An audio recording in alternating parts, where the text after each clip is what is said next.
Hello friends, ഇന്ന് ചെയ്ത് കാണിക്കുന്നത് ചെറുപയർ പരിപ്പ് വെച്ച് ചെയ്ത നല്ലൊരു ഈവനിങ് സ്നാക്സ് റെസിപ്പിയാണ്. പുറം നല്ല ക്രിസ്പി ആയിട്ടിരിക്കുക, അകം നല്ല കേക്ക് പോലെ സ്പോഞ്ച് പോലെ ഇരിക്കുന്ന രീതിയിൽ ചെയ്തെടുക്കുന്ന ചെറുപയർ പരിപ്പ് ഉണ്ണിയപ്പം റെസിപ്പിയാണ്. ഇതെങ്ങനെയാണ് ചെയ്തെടുക്കുന്നത് നോക്കാം. ഞാനിവിടെ 1 കപ്പ് ചെറുപയർ പരിപ്പ്, പച്ചപ്പയറിൻ്റെ പരിപ്പാണ് എടുത്തിട്ടുള്ളത്. ഇനി ഇതൊരു 3-4 പ്രാവശ്യം നല്ലവണ്ണം ഇതൊന്ന് കഴുകി എടുത്തുകൊണ്ട് വരാം. ഇത് കഴുകി എടുത്തുകൊണ്ട് വന്നിട്ടുണ്ട്. ഇനി ഇതേറെ വെള്ളം ഒഴിച്ച് ഒരു 4 മണിക്കൂർ നേരത്തേനെങ്കിലും കുതിരാനായിട്ട് വെക്കണം. ഇനി ആ സമയം കൊണ്ട് ശർക്കരയൊന്ന് ഉരുക്കിയെടുക്കണം. അതേ കപ്പിൽ പരിപ്പെടുത്ത അതേ അളവിൽ തന്നെ ശർക്കര എടുത്തിട്ടുണ്ട്. ഇത് ശർക്കര പൊടിയാണ്, ഇല്ലെങ്കിൽ ശർക്കര ഉണ്ട ചീകിയെടുക്കുക. ഒരേ ഒരു തവി വെള്ളം മാത്രം ഒഴിക്കാവൂ, ഒരുപാട് ഒഴിച്ചിട്ടില്ല. ഇത് നല്ലവണ്ണം ഇതൊന്ന് വെട്ടിത്തിളപ്പിച്ചെടുക്കണം. ഇതിനകത്തൊക്കെ പൊടിയൊക്കെ ഉണ്ടെന്നുണ്ടെങ്കിൽ ഒന്ന് അരിച്ചു മാറ്റണം. അതിനു വേണ്ടിയാണ് ഒന്ന് ഉരുക്കിയെടുത്തത്. നല്ലവണ്ണം ഒന്ന് വെട്ടിത്തിളച്ചതിന് ശേഷം ഗ്യാസ് അങ്ങ് ഓഫാക്കിയിട്ട് ഇത് നാറാൻ വേണ്ടി മാറ്റി വയ്ക്കാം. വീണ്ടും ഒരു കടായിൽ 1 സ്പൂൺ നെയ്യ് ഒഴിച്ചിട്ടുണ്ട്. ഇനി 1.5 അല്ലെങ്കിൽ 2 സ്പൂണ് കറുത്ത എള്ള് ചേർത്തിട്ടുണ്ട്. ഇനി ഈ നെയ്യിലൊന്ന് എള്ള് മൂപ്പിച്ചെടുക്കുകയാണ് ചെയ്യുന്നത്. ഒരുപാട് കരിഞ്ഞു പോകരുത്. ചെറുതായിട്ട് പിരിപിരാന്നൊന്ന് പൊട്ടാനായിട്ട് വരുമ്പോഴത്തേനെ ഗ്യാസ് അങ്ങ് ഓഫ് ചെയ്യുക. അതേ പാത്രത്തിൽ വെക്കേണ്ട. വെച്ച് കഴിയുമ്പോൾ അത് കരിയും, അങ്ങനെ ഇരുന്ന് കരിയാൻ ചാൻസ് ഉണ്ട്. അതുകൊണ്ട് വേറൊരു പാത്രത്തിലോട്ട് മാറ്റി അതൊന്ന് തണുക്കട്ടെ. 4 മണിക്കൂറായിട്ടുണ്ട്. പരിപ്പെല്ലാം നല്ല കുതിർന്ന് സോഫ്റ്റ് ആയിട്ടുണ്ട്, ഡബിൾ സൈസ് ആയിട്ടുണ്ട്. ഓരോ പരിപ്പ് എടുത്തൊന്ന് അമക്കി നോക്കാമെങ്കിൽ നല്ലവണ്ണം കയ്യിലത് ചതഞ്ഞ് വരുന്ന പോലെ തോന്നുവേ. കറക്റ്റ് പരുവായിട്ടുണ്ട്.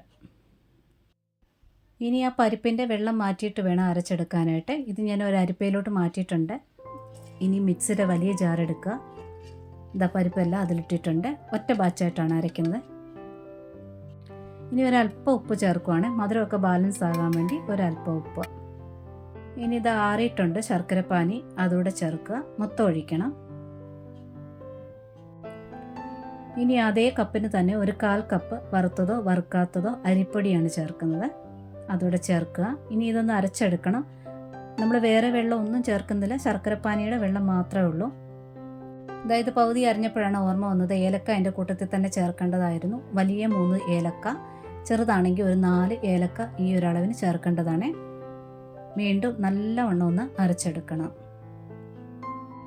ഇത് അരച്ചെടുത്തിട്ടുണ്ട്. നല്ല സ്മൂത്തായിട്ട് അരഞ്ഞു വിട്ടിട്ടുണ്ട്. കട്ടയൊന്നും ഇല്ലാതെ ഇതുപോലെ തന്നെ അരച്ചെടുക്കണം. വേറെ വെള്ളം ഒന്നും ചേർത്തിട്ടില്ല, ആ ശർക്കരപ്പാനി മാത്രമേ ഉള്ളൂ. ഇനി ഇതിലോട്ട് ഒരു 3/4 കപ്പോളം തേങ്ങയാണ് ചേർക്കുന്നത്. തേങ്ങ ആദ്യമേ ചേർക്കാത്തത് ഒരുപാട് അങ്ങ് അരഞ്ഞു പോകും, അതുകൊണ്ടാണ് ലാസ്റ്റിൽ ചേർക്കേണ്ടത്. തേങ്ങ ഒരുപാട് അരയ്ക്കേണ്ട ആവശ്യമില്ല, ഒരു 5-6 സെക്കൻഡ് മാത്രം ഒന്ന് ചുറ്റിച്ച് വിട്ടാൽ മതി. ഇത് അരച്ചെടുത്തുകൊണ്ട് വന്നിട്ടുണ്ട്. ഇത് കാണുമ്പോൾ അറിയാമല്ലോ, തേങ്ങ ഒരുപാട് അരഞ്ഞിട്ടില്ല, നന്നായിട്ട് മിക്സായി കിട്ടിയിട്ടുണ്ട്. ഇനി ഇതൊരു ബൗളിനകത്തോട്ട് മാറ്റുവാണ്.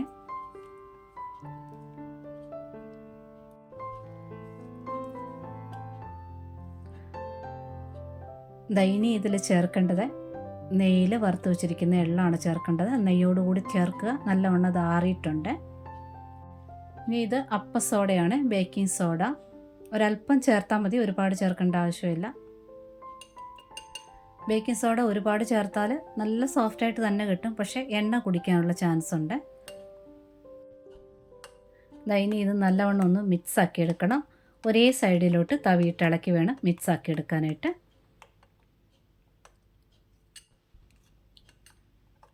ഇപ്പോൾ ഇത് വെള്ളത്തിൻ്റെ അളവൊക്കെ കറക്റ്റായിട്ട് മനസ്സിലാക്കണമെന്ന് വിചാരിക്കുന്ന ഈ ഒരളവിൽ ബാറ്റർ കിട്ടിയിട്ടുണ്ട്. ഇനി ഇത് ഒരു 20 മിനിറ്റ് നേരത്തേനൊന്ന് മൂടി വെക്കണം. മാവ് ഒരല്പം കൂടി ഒന്ന് സോഫ്റ്റായിട്ട് കിട്ടും. മൂടി വെച്ചിട്ടുണ്ട്. ഒരു 20 മിനിറ്റ് കഴിഞ്ഞിട്ടുണ്ട്.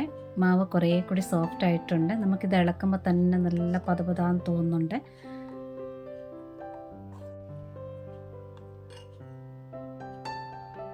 വീണ്ടും ഒന്ന് സോഫ്റ്റായിട്ടൊന്ന് ഇളക്കിയെടുക്കുക.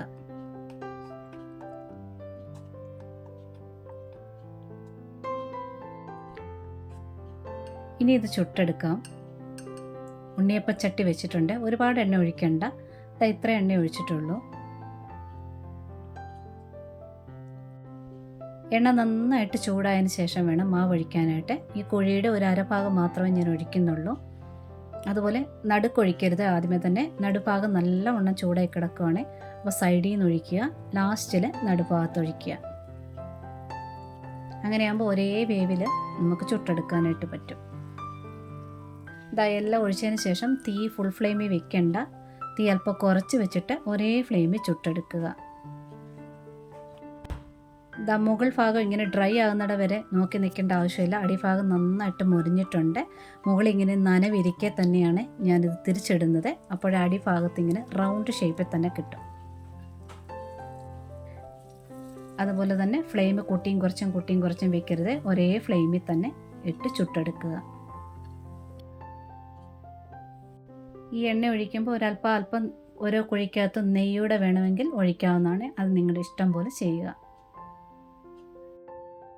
പിന്നെ ഒരു കാര്യം കൂടി ശ്രദ്ധിക്കുക, നിങ്ങൾ ഈ ഒരളവിന് ഒരല്പം സോഡാപ്പൊടി ചേർത്തിട്ടുള്ളൂ. നിങ്ങൾ ഇതിൻ്റെ ഡബിൾ അളവ് എടുക്കുന്നെങ്കിൽ മാവ് പകുതിയാക്കി മാറ്റുക, 2 പാത്രത്തിലാക്കി മാറ്റുക.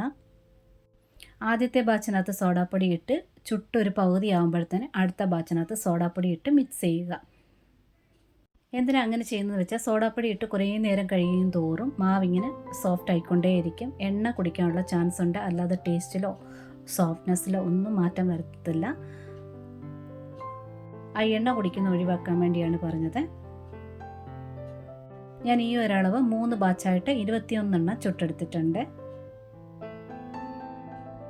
പുറം ഭാഗം നല്ല മുരിഞ്ഞ് കിട്ടും, അകം നല്ല കേക്ക് പോലെ സോഫ്റ്റായിട്ടും പറഞ്ഞറിയിക്കാൻ പറ്റാത്ത ഒരു ടേസ്റ്റും കൂടിയാണ്. പ്രത്യേകിച്ച് നെയ്യും ഏലക്കായും ആ ചെറുപയർ പരിപ്പിൻ്റെ എല്ലാം കൂടെ ടേസ്റ്റ്. ഇനി ഇതിൻ്റെ ഉൾഭാഗം കൂടെ കാണിച്ചു തരാമേ. ഇത് നല്ല സോഫ്റ്റായിട്ട് നല്ല കേക്ക് പോലെ സ്പഞ്ച് പോലെയാണ് ഇരിക്കുന്നത്. ട്രൈ ചെയ്ത് നോക്കുക. ഇഷ്ടപ്പെട്ടിട്ടുണ്ടെങ്കിൽ കൂട്ടുകാർക്കൊക്കെ ഷെയർ ചെയ്ത് കൊടുക്കുക. ലൈക്കും കമൻറ്റ് സബ്സ്ക്രൈബും ഒക്കെ തന്ന് സപ്പോർട്ട് ചെയ്യാൻ കൂടി മറന്നു പോലെ. Notification bell button all option enable ആക്കി ഇടുമ്പോഴാണ് പുതിയ വീഡിയോയുടെ നോട്ടിഫിക്കേഷൻ പെട്ടെന്ന് തന്നെ നിങ്ങൾക്ക് കിട്ടുന്നത്. ഒരുപാട് സ്നേഹത്തോടെ താങ്ക്സ് ഫോർ വാച്ചിങ്.